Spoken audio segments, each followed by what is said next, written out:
We live. Hey, we live. So we missing one person right now because he got mad at him because he had his on, so he had to go get his. But today we now in the office. I'm gonna let you know a little bit more about that. This is RAINCHECKLIve. Denice Stone. And we got some our guests in here. We're gonna introduce them right. Well, they're gonna introduce themselves. So what's your name? Post. House. Oh, House. Post and House. But we out here in Brooklyn. Where we at right now? Tell them a little bit about where we at right now. Downtown Brooklyn. Okay. 300 Camden Plaza. Just like that. Nice little establishment that we have, that he has here. So we're gonna talk to them a little bit about their journey and how they got here to where they are having a nice office and some of the businesses they got and are getting. But tell them a little bit about your social media. My social media is Denice with the C Stone, and I'm working on my up and coming project, so everyone follow along and you will hear some of my music that I produced and written, and it's going to be a great journey, so I hope you tune in. Yeah, you can tell them about yours. And some of your social handles that you might want them to reach out to, or if they want to get in contact with you. Well, you could go to boxboyscorp.com. You can actually read about our story there, and that's boxboyscorp.com, and you know you'll read about our whole story and how we got to this particular point right here. Okay, so you can tell them a little bit more of your social media too. Same site. Same site, everything's same. Okay, just making sure that everybody know that this is I'm not one trying thing. to call my own personal social. Yeah. You go to Mars Harry's Vision if you want to go. Oh, okay. Well, I don't know what you want to put out there, but so basically, I know Harry from. I don't know why I'm calling him Harry. Whatever. I'm calling him. I'm Harry. Yeah. I know him from when I grew up from real young. He used to watch us, and he used to watch him play ball too. Right. Yeah, he was kind of whack though. That's Now the bro used to get buckets. He used to get buckets, but we were joking.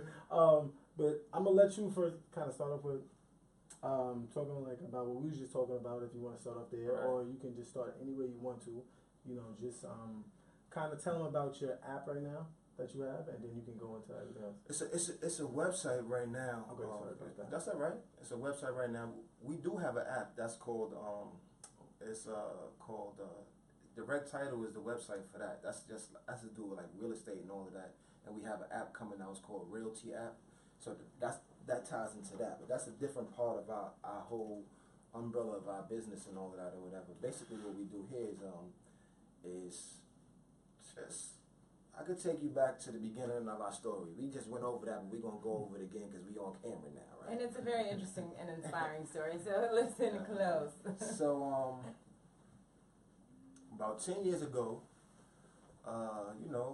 fresh out of college, I want to say 10 years ago. This is over 20 years ago now. You just mad old. I'm just mad old. Yeah, bro. Yeah. Well, so let me take my shade. I can't use it no more.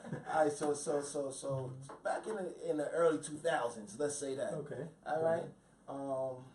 Got out of college, did multiple jobs, different all types of jobs, like basically outside sales, inside sales, and in those type of jobs, you get fired from, laid off from, if you're not keeping up with the quota, whatever the case may be. That really wasn't my taste, my forte of anything. But in the midst of that, as all the brothers in any neighborhood do, we take those city and state tests, try to get the city and state job, right? And when you get that, you feel like you made it. You on top. You going hard to get that. You have your family members and your peers always tell you to get those kind of jobs because they're stable.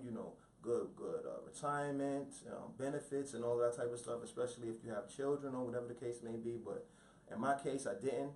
At that time, well, I did. I had my daughter Anaya, but we was doing what we had to do as far as that was concerned at that time, and it was what it was. So, like I said, those jobs, turnover and all that, or whatever the case may be. So, taking the state test and whatnot, I got on to the post office. So you could understand my excitement. Me and my Cody here, you can understand our excitement, working there. You got a good government job, you working for the feds. They say you working for the feds, it's a federal job, working for the feds. When you first get there, the crazy, ironic thing about it is they make you watch a video on people who steal out the post office. This is a fact. They make you watch a video, right? And then in that video, it says like you don't want to be this person. They show the dude behind the bars, his head down, he going to jail, he doing all this and all of that, right? So you say to yourself, like, who's stupid enough to steal from the post office? Like, who's gonna do that? Like, you know what I'm saying? Never thinking that would have been us. You know what I'm saying? So we get there, you know, you working there, you know, you're hyped, you're excited, you know, you're working hard, and you're willing to stay as long as you have to at the beginning of any job when you go to. Just like any relationship, it's always good at the beginning until reality sets in, right? So time, you fast forward a little bit, time goes on, we working there, we got regular life now. Now we got more kids. I got my son, my oldest son. I got 2. He got 2 kids. Right. We in relationships now, you know what I'm saying? So now it's not just the single life of going to work, you know, getting high and, you know, having jokes and all that or whatever. And on top of that, you still have your own ambitions. I wanted to be a musician, a rapper at the time, and really getting my feet wet in that. You have to have money to progress in anything that you do in life. You know what I'm saying? Like, you have to have money to kind of open doors. You know, sometimes you don't, and kudos to those who really don't have the money or the means, but you still found the way to make it. You know what I'm saying? The drive was definitely there. So, but in my case, I needed some funds. I felt like I needed funds. You know what I'm saying? So, working a 9 to 5 and having to be at our job at that time, and then trying to do the other thing, it really wasn't jiving. And then you really don't have a strong support system when you have to take care of your family, really. You know what I'm saying? Because they can't eat your raps. They can't eat the time that you take out of the post office to go and do whatever the case, or from your job to go do whatever you want to go do.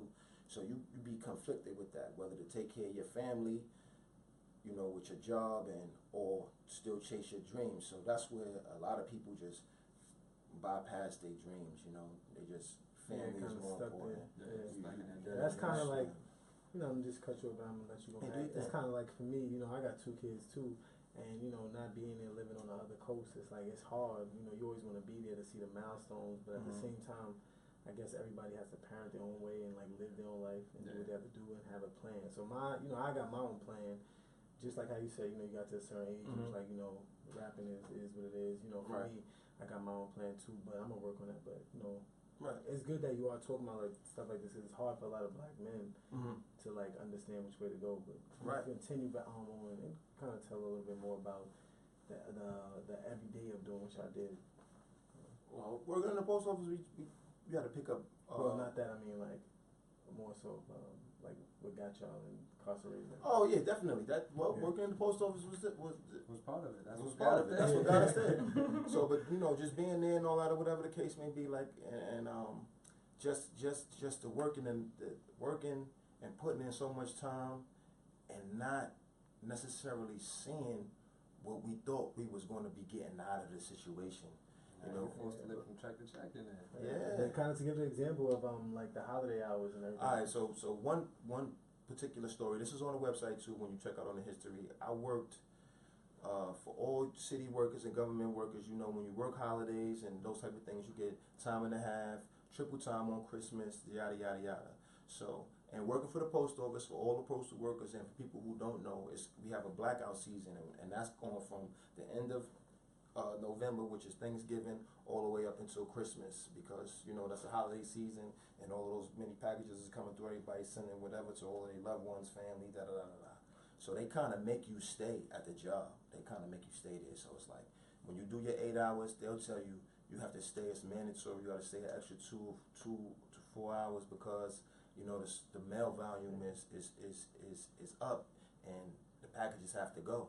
But so they used to threaten you and be like, man, we're going to write you up or yada yada yada. So, you know, so you stay. But this particular Christmas, I was amped. You know, I'm like, let me make this money. I'm going to get all this time and a half. So I did 12 hours, regular days. I worked Christmas Eve, Christmas Day, New Year's Eve, New Year's Day, right? I got my check. You know, I'm thinking I'm going to get all of this money or whatever. My check was like $2,100, boy. I was tight, boy. You heard me? I was tired. I'm talking about I'm dead tired every day. I'm getting up, coming to work because we working from 6 in the afternoon to 2:30 in the morning. That's our regular shift. So now if we stay 2 hours, that's 4:30. You stay 3 hours, that's 5:30 in the morning. Then you're gonna go sleep. You got 2 kids that gotta go to school in the morning. Then you ain't getting no sleep. You're not really getting no sleep. So you right back up, you gotta go right back to the job. You know what I'm saying? So it's like you basically gotta live there. So we did that. Got that check, I was tight. You know what I'm saying? Something had to give, you know what I'm saying? So the way we got in trouble and all of that, we actually stumbled on to that. But I let my partner tell you that part. You know, one day I was just working, I came across the box that happened to smell like some weed. I smelled it, ended up taking it home. I had 3 pounds in the house. Right. Next day I came to work, told him about it, and now we running around smelling boxes trying to find weed. That's a fact. So then it went from that. It wasn't just that simple, but it went from that at the beginning. Yeah. And sorry to cut you off. We're not, definitely not trying to promote anyone to that, but the reason why was because it was hard for you guys to spend time with your kids, and you were that money just wasn't enough. It wasn't enough. It wasn't enough for men that are in the situation. Some 3 pounds, I made more than I'd have made in 2 months. Yeah. But that one day. But that one day. Right. Yeah. So and not even working hard. It's just a hard job. It's a hard job to do. Working there, it's not nothing easy. So shout out to all the postal workers across the world and all of that or whatever. It's not an easy job. That's a hard job to do, and you deserve to get paid. So for me and my partner, we just felt like we was underpaid. It got to a situation of that, and then it kind of got sophisticated as far as we was concerned. It got to a point where we could identify what was what in all types of boxes. We could tell you what's in it. It got to a point where we could tell you what was in that box, what was in this box, what was in that box, without even having to open the box. So give some examples. Of what, stuff that we found? Yeah, or just not found, but like how you started getting so sophisticated with everything. You can tell by the size of the box, most likely the zip codes, you can see where it's coming from.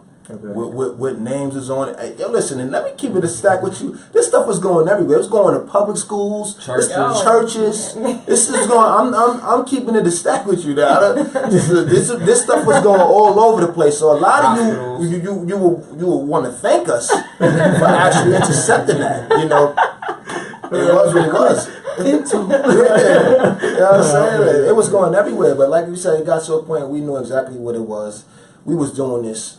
Man, every day. That's the only reason why we came to work was for that. At that Mondays, they have no mail on Mondays. Except for Mondays, it was nothing on Mondays. We never really came to work on the weekends. It got to the point where me and my bro right here, we was eating lobster every day for lunch. This is not a lie. Every day for lunch, we was eating lobsters in the office. And the place, if you seen the place we worked at, you would be like, "Yo, y'all eating lobsters in here?" Yo, it's a dusty place. It's like a warehouse. It's like a dusty place, just mad mail all over the place. And we got a girl coming in with lobsters and clams and all this stuff for us at lunchtime and all of that. It went from the vehicles that we had. Shout out to her too. Shout out to her too. And she used to keep the change. We like on some little niggas. We wasn't trying to do it like that, but it was what it was. It was enough bread. Keep the change. You and your friend eat. Keep the change. She was happy about it. That was every day.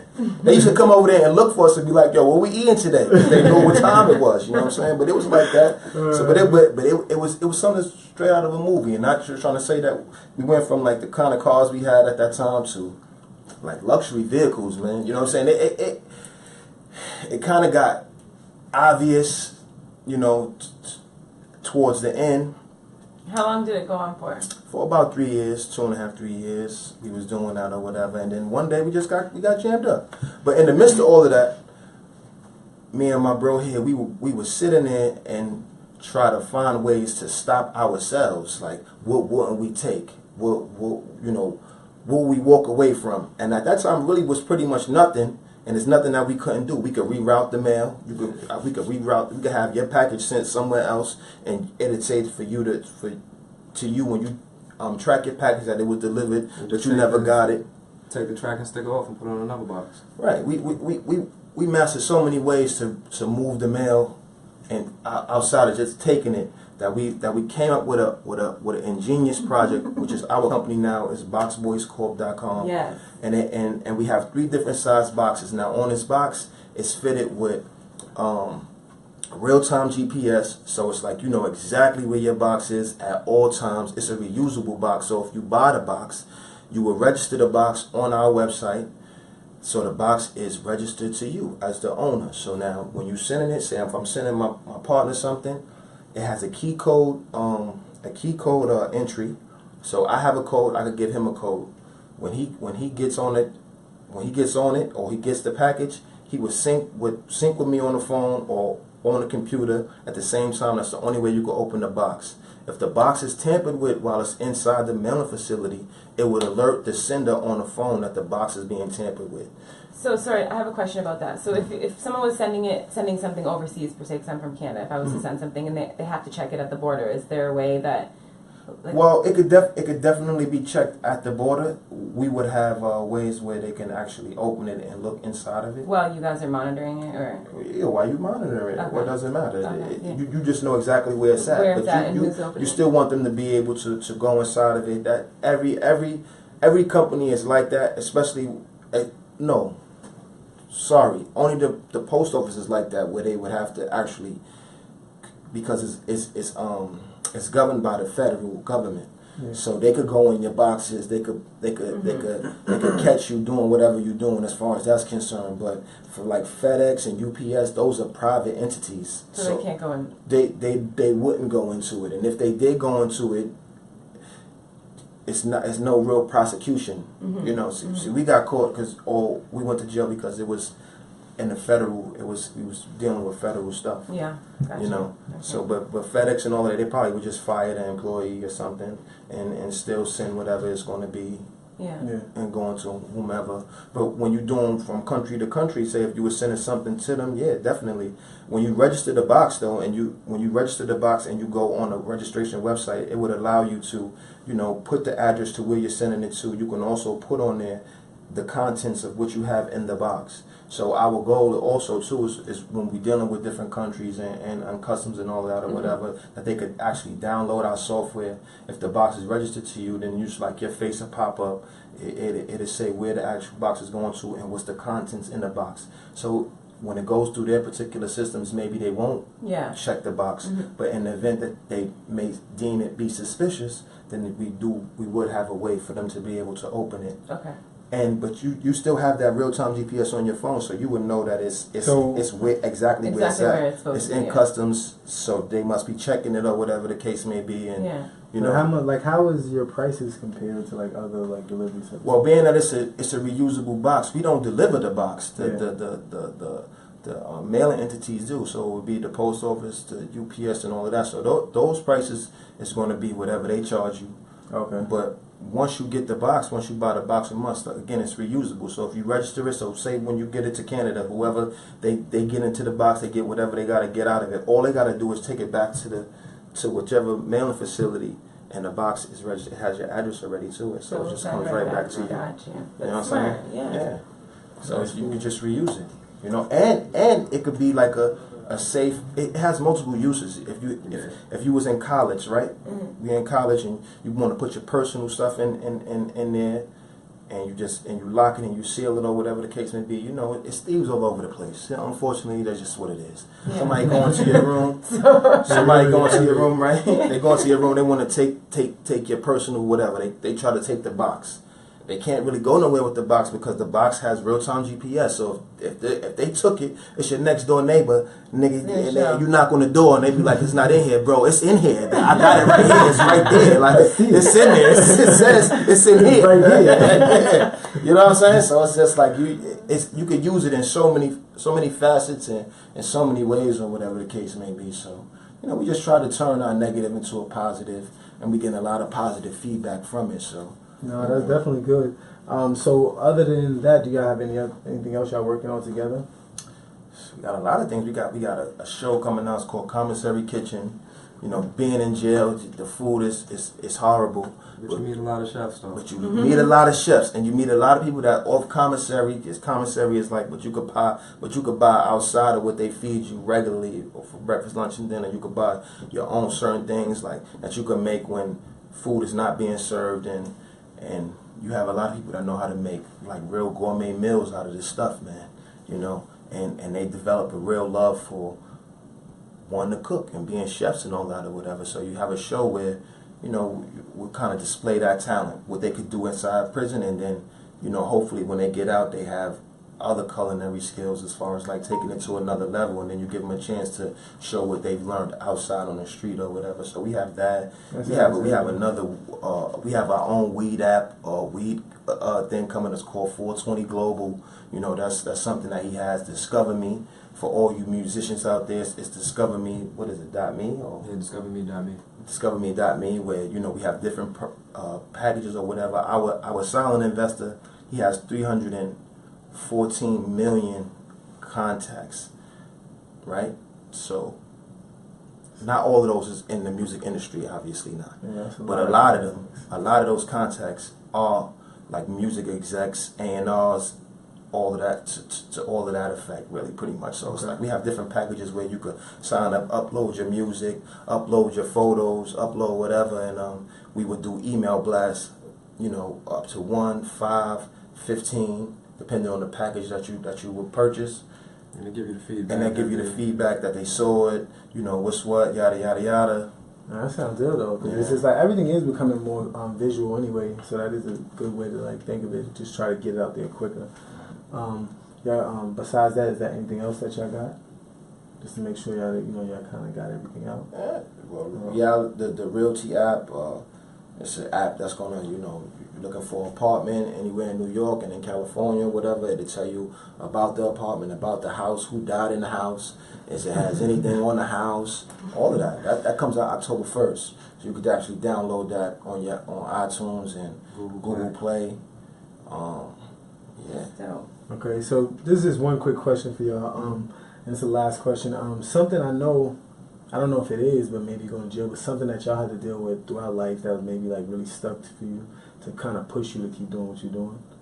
Like something like, you know, somebody may lost somebody in your family, or maybe you had your kids and they kind of kept you encouraged, you know, because at all points of our life in general, we kind of feel like, damn, it's not working like I want to, like y'all said, right? But like, what was something besides just the money that kind of got you, you're mentally like, yo, I have to do better and more. Like, I don't want you just to say the kids. I want you to my family and my brothers, outside of me knowing, his name is Rainier is his real name. He know me from like, this is, and not only from basketball, we like family. This is real life time. There's no playtime. I got pictures on my thing of us vacation and all that.